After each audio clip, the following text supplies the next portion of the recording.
Bismillahirrahmanirrahim. Assalamualaikum warahmatullahi wabarakatuh. Allahumma arinal haqqo haqqo warzuqna tibaa warinal batila batila warzuqna istinaba. Amma ba'du. Pertama-tama saya ucapkan terima kasih kepada Bapak Fatoni selaku dosen pengampu mata kuliah metodologi penelitian dan teman-temanku yang saya banggakan. Ini saya akan membahas tentang proposal penelitian yang berjudul Sertifikat Bank Indonesia Syariah, Capital Adequacy Ratio, dan Financing to Deposit terhadap Non-Performing Financing pada Bank Umum Syariah di Indonesia periode 2015-2018. Masuk ke pembahasan. Yang pertama itu ada prolog. Nah, di bab 1 ini kita akan membahas tentang latar belakang, rumusan masalah, tujuan, dan manfaat dari penelitian tersebut. Dilanjut ke bab 2 ini tentang landasan teori, kerangka pemikiran, dan hipotesis. Bab 3 ini tentang metodologi penelitian. Akan berisikan metode-metode ataupun cara-cara bagaimana kita menjawab hipotesis dan nanti bakalan ketemu hasilnya. Lanjut ke prolog, izinkan saya memperkenalkan diri. Nama saya Sati Rosnayati dengan NIM 555411813, bidang konsentrasi keuangan syariah, jurusan ekonomi syariah, Fakultas Ekonomi dan Bisnis Universitas Sultan Ageng Tirtayasa. Keuangan syariah di Indonesia telah mengalami perkembangan lebih dari 2 dekade sejak beroperasinya Bank Muamalat Indonesia sebagai bank syariah pertama di Indonesia. Perkembangan keuangan syariah telah membuahkan berbagai prestasi dan makin banyak produk dan layanan hingga berkembangnya infrastruktur yang mendukung keuangan syariah. Bahkan di pasar global, Indonesia termasuk dalam 10 besar negara yang memiliki indeks keuangan syariah terbesar di dunia. Namun, pertumbuhan keuangan syariah belum dapat mengimbangi pertumbuhan keuangan konvensional. Hal ini dapat dilihat dari pangsa market atau pangsa pasar keuangan syariah yang secara keseluruhan masih di bawah 5%. Namun apabila dilihat dari setiap jenis produk di bulan Desember 2016, terdapat beberapa produksi syariah yang market share-nya di atas 5%. Antara lain, aset perbankan syariah sebesar 5,33% dari seluruh aset perbankan, lembaga jasa pembiayaan syariah sebesar 7,24% dari total pembiayaan. Lembaga jasa keuangan syariah khusus sebesar 9,93% dan sukuk negara yang mencapai 14,82% dari total surat berharga negara yang beredar. Sementara itu, produk syariah yang pangsa pasarnya masih di bawah 5% antara lain sukuk korporasi yang beredar sebesar 3,99% dari seluruh nilai sukuk dan obligasi korporasi. Selanjutnya ada asuransi syariah sebesar 3,44% dan reksadana syariah sebesar 4,40% dari total nilai aktiva bersih reksadana. Dari angka-angka yang saya sebutkan tadi menunjukkan bahwa keuangan syariah di Indonesia masih perlu terus dikembangkan sehingga dapat mengimbangi pertumbuhan keuangan konvensional dalam rangka membesarkan industri keuangan syariah secara keseluruhan. Pada operasionalnya, dana yang disalurkan atau diinvestasikan oleh perbankan tentunya tidak lepas dari resiko. Ketika akad telah ditandatangani dan pembiayaan telah dicairkan, sejak itu akan ada resiko yang mulai ditanggung oleh pihak bank.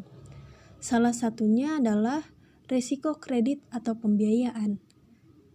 Setiap pembiayaan yang diberikan kepada nasabah memiliki potensi untuk bermasalah atau macet. Risiko pembiayaan merupakan kemungkinan kerugian yang akan timbul karena dana yang disalurkan tidak dapat kembali. Salah satu risiko yang dialami oleh bank syariah adalah risiko pembiayaan yang tercermin dalam besarnya rasio pembiayaan bermasalah atau non-performing financing. Non-performing financing merupakan indikator pembiayaan bermasalah yang perlu diperhatikan karena sifatnya yang fluktuatif dan tidak pasti sehingga penting untuk diamati dengan perhatian khusus. NPF merupakan salah satu instrumen penilaian kinerja sebuah bank syariah menjadi interpretasi penilaian pada aktiva produktif khususnya dalam penilaian pembiayaan bermasalah. Nah, ini ada grafik tingkat non-performing financing pada bank umum syariah. Pada grafik di atas menunjukkan bahwa non-performing financing pada setiap tahunnya mengalami fluktuatif dengan pola naik turun. Oleh karena itu, Bank Indonesia yang memiliki tugas menetapkan dan melaksanakan kebijakan moneter bahwa dalam rangka mendukung tugas dalam menetapkan dan melaksanakan kebijakan moneter, Bank Indonesia dapat melakukan pengendalian moneter berdasarkan prinsip syariah melalui operasi pasar terbuka, bahwa dalam rangka meningkatkan efektivitas pelaksanaan pengendalian moneter berdasarkan prinsip syariah melalui operasi pasar terbuka dilakukan penyempurnaan instrumen dalam bentuk sertifikat Bank Indonesia berdasarkan prinsip syariah. Rumusan masalah yang pertama itu faktor apa saja yang berpengaruh terhadap non-performing financing pada bank umum syariah di Indonesia periode 2015 sampai dengan 2018. Yang kedua, seberapa besar pengaruh variabel-variabel tersebut terhadap non-performing financing pada bank umum syariah di Indonesia periode 2015 sampai dengan 2018. Itu ada variabel apakah yang paling dominan yang mempengaruhi non-performing financing pada bank umum syariah di Indonesia periode 2015 sampai dengan 2018. Tujuan dari rumusan masalah itu berarti di sini ada 3. Yang pertama, untuk menganalisis faktor-faktor apa saja yang mempengaruhi non-performing financing pada bank umum syariah di Indonesia. Kedua, untuk mengetahui seberapa besar faktor-faktor variabel tersebut berpengaruh terhadap non-performing financing pada bank umum syariah di Indonesia. Dan terakhir, untuk menganalisis variabel apa saja yang paling dominan berpengaruh terhadap non-performing financing pada bank umum syariah di Indonesia.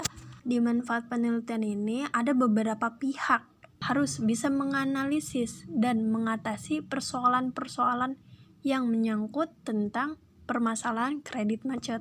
Bagi akademisi, penelitian ini semoga bisa menjadi referensi dalam pembuatan penelitian selanjutnya. Hak pemerintah atau regulator seperti halnya Bank Indonesia dan Otoritas Jasa Keuangan (OJK) yang mengatur tentang regulasi dan memberikan kebijakan-kebijakan untuk memantau berjalannya Bank Umum Syariah di Indonesia. Penelitian ini dapat memberikan feedback kepada masyarakat akan pentingnya ilmu pengetahuan dan wawasan terkait kredit macet. Oke, kita lanjut ke bab 2 tentang pembahasan. Di sini ada landasan teori. Teori yang pertama tentang non-performing financing (NPF). Menurut Luqman, non-performing financing adalah kredit bermasalah. NPF adalah kegagalan pihak debitur memenuhi kewajibannya untuk membayar angsuran atau cicilan pokok kredit yang telah disepakati.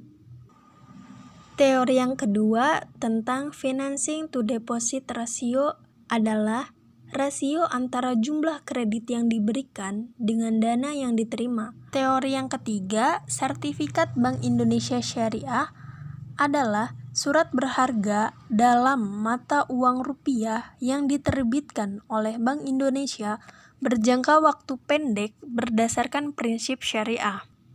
Capital adequacy ratio merupakan rasio permodalan yang menunjukkan kemampuan bank dalam menyediakan dana untuk keperluan pengembangan usaha. Lanjut ke kerangka pemikiran, yang mana variabel Y-nya itu adalah non-performing financing. Variabel X1-nya sertifikat Bank Indonesia Syariah, variabel X2-nya capital adequacy ratio, dan variabel ketiganya adalah financing to deposit. Lanjut ke pembahasan selanjutnya, itu ada hipotesis. Yang pertama, terdapat pengaruh negatif signifikan antara sertifikat Bank Indonesia terhadap non-performing financing pada Bank Umum Syariah. Yang kedua, terdapat pengaruh positif signifikan antara capital adequacy ratio terhadap non-performing financing pada Bank Umum Syariah. Yang ketiga, terdapat pengaruh positif signifikan antara financing to deposit terhadap non-performing financing pada Bank Umum Syariah di Indonesia. Lanjut ke jenis penelitian. Saya menggunakan pendekatan penelitian kuantitatif. Terus ada data runtut waktu time series dengan menggunakan metode purpose sampling, metode historis yang bersifat kausal distributif. Populasi yang digunakan dalam penelitian ini adalah semua bank umum syariah di Indonesia yang terdaftar di Direktori Bank Indonesia periode 2015 sampai dengan 2018 yang sudah tercatat sebanyak 14 bank syariah. Nah, di sini sampelnya itu saya ambil hanya 6 bank syariah saja yang akan saya kelola datanya di sini. Field research, data yang digunakan dalam penelitian ini adalah data sekunder, library research. Terus ada internet research dari buku atau literasi. Dalam penelitian ini menggunakan jenis metode kuantitatif dengan format deduktif. Dalam pengelolaan data digunakan penerapan metode kuadrat terkecil. Pemilihan alat analisis ordinary least square ini digunakan untuk menggunakan analisis regresi berganda. Untuk mempermudah pengerjaan, maka kita akan menggunakan aplikasi komputer. Di sini ada uji hipotesis. Yang pertama ada asumsi klasik, yang kedua ada normalitas, dan yang ketiga itu ada multikolinearisitas. Ada heteroskedasititas dan autokorelasi, ada independensi variabel. Mungkin hanya itu saja yang bisa saya sampaikan, kurang lebihnya mohon maaf. Wassalamualaikum warahmatullahi wabarakatuh. Terima kasih kepada yang sudah mendengarkan dan menonton. See you.